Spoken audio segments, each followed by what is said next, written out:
Hello and welcome to my class. Today we will discuss the poem Our Casuarina Tree written by Toru Dutt. Toru Dutt was born in 1856 in Kolkata. She had a brother named Abju and a sister named Aru. She was one of the few women who had crossed the sea in the 1800s.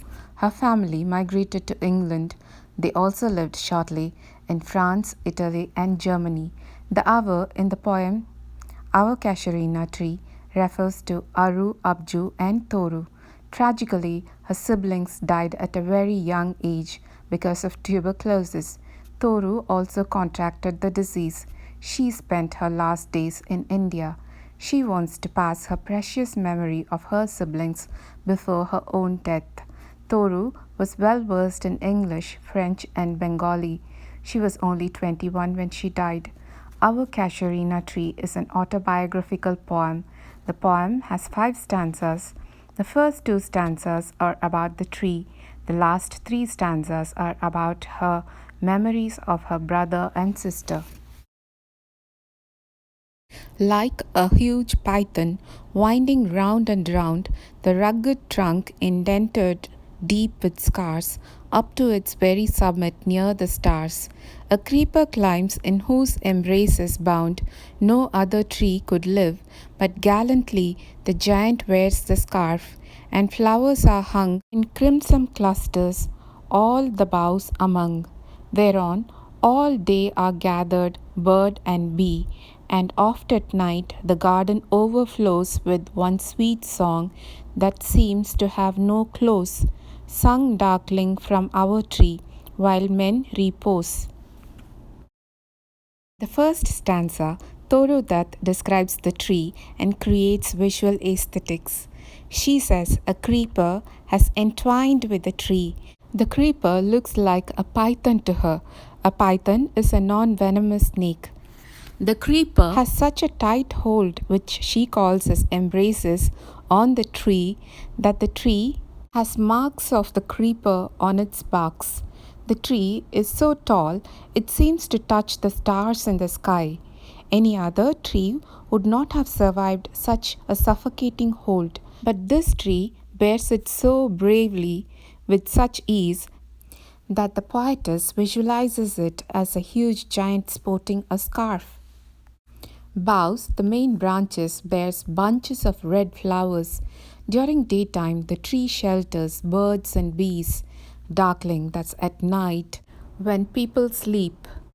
A song is heard that not only fills the place but seems to overflow, and that song doesn't seem to have an end.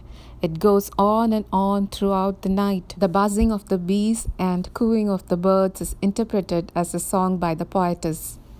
Some critics think that the creeper is a symbolic reference to the tuberculosis which has indented their lives with a scar. But her past, her childhood memories, stand tall like a giant. When first my casement is wide open thrown, at dawn my eyes delighted on it rest. Sometimes and most in winter, on its crest, a grey baboon sits statue-like alone, watching the sunrise, while on lower boughs his puny offspring leap about and play, and far and near kokilas hail the day, and to their pastures went our sleepy cows.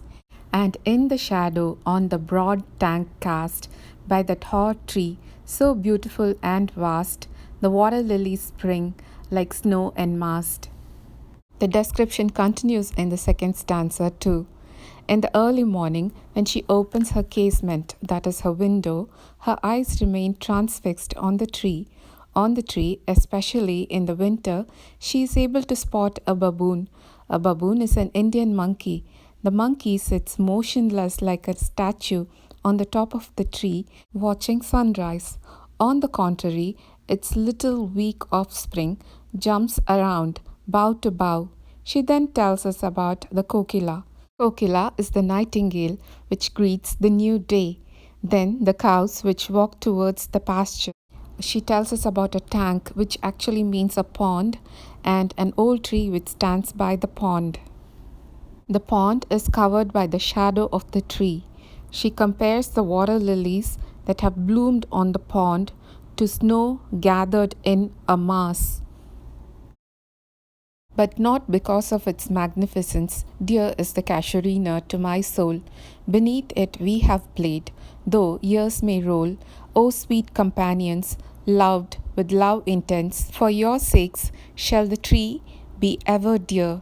Blent with your images, it shall arise in memory, till the hot tears blind mine eyes. What is that dirge like murmur that I hear, like the sea breaking on a shingled beach? It's the tree's lament, an eerie speech that haply to the unknown land may reach. In the third stanza, there is a change of mood. From pleasing aesthetics, the mood turns nostalgic and melancholic. Nostalgic, a longing for the happy past, and melancholic, a painful present. She says the striking and spectacular appearance of the tree is not the reason why she likes the tree. She likes the tree because her brother and sister loved it. Since she loved her brother and sister above all, she loves the tree too. Whenever she looks at the tree, she is able to see the image of her siblings along with the tree. She says the image of her siblings and the image of the tree have blended together. Poetess says she hears a murmur. She compares the murmur with the sound of a wave that hits the pebbles on the seashore. This voice is unreal and unnatural. The poetess says that the song can be heard in distant lands, unknown yet well known to the eye of faith. Ah, I have heard that wail far, far away, in distant lands by many a sheltered bay, when slumbered in his cave the water wraith, and the waves gently kissed the classic shore of France or Italy, beneath the moon, when earth lay tranced in a dreamless swoon, and every time the music rose, before mine inner vision rose a form sublime, thy form, O tree, as in my happy prime I saw thee, in my own loved native clime. She called the land as unknown land, but now she says the faith in the existence of the land makes it a known land. She refers to the water wraith. Water wraith is a kind of water spirit. Toru Dutt says she has heard this voice when the water spirit was sleeping in its cave and when the waves touched the seashore. She refers to her stay in France and Italy. When did she hear the voice? When the earth lay tranced in a dreamless state. Whenever she hears the voice, she is able to visualize the tree in her mind, which refreshes her memories of the past. The tree becomes an essential part of her life because it connects her past with her present. The tree preserves her childhood memories. Therefore, I fain would consecrate a lay unto thy honour, tree, beloved of those who now in blessed sleep for aye repose. Dearer than life to me, alas, were they. Mayest thou be numbered when my days are done with deathless trees like those in Borrowdale, under whose awful branches lingered pale fear, trembling hope, and death the skeleton, and time the shadow.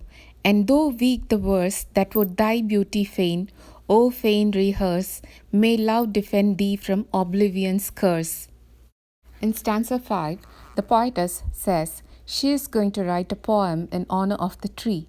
Now her siblings are in eternal sleep, and Toru Dutt is also anticipating her own death. So, she wants to pass her memories to us through the tree. Fear, trembling hope, death the skeleton, and time the shadow. These lines are from The Yew Tree, written by William Wordsworth. The yew tree in Borrowdale is more than 1,000 years old. The same way Wordsworth made the yew tree immortal, she wants to immortalize their Casuarina tree by writing about it. Today, we remember the tree and her family because of this poem. She is trying to be humble by calling her own writing as weak verse, but she is confident that their love for each other and their love for the tree will shield the tree from people's forgetfulness. I hope you all understood the poem. This was part 1. Don't forget to watch the video on the figures of speech used in our Casuarina Tree. For more videos, hit the subscribe button and the bell icon, like the video and share it with your classmates. See you in next class.